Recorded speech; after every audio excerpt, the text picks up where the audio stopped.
Hello and welcome to this little reflection. I've just been pondering whether there's anything about the nature of masculine and feminine that we might deduce from the times that a man and a woman are in a romance. That perhaps tends to be maybe the earlier stages of romance where there's that real excitement, there's that real high vibration of energy going on.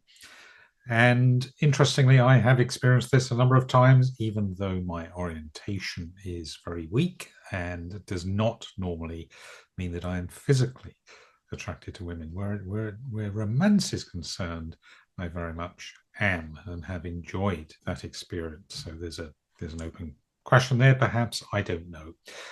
I think if we believe in the theory of subconscious sex, for example, this idea that what goes on subconsciously tells us what sexual presentation, shall I say, we want or we should present, then perhaps there isn't such an obvious contradiction here. And who knows what other factors are at play. Anyway, that's for another debate.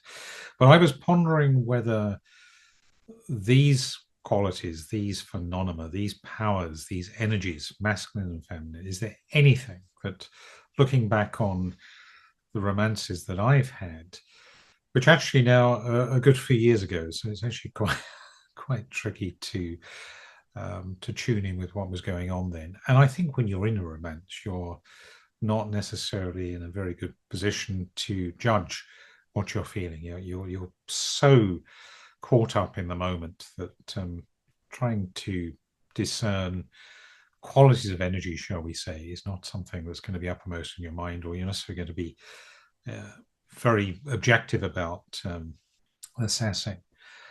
But as much as I can, looking back at the joy, the uplift, the dynamic that was going on at the time. Yes, obviously, I guess there's a curiosity with the person you are in a romance with about their lifestyle.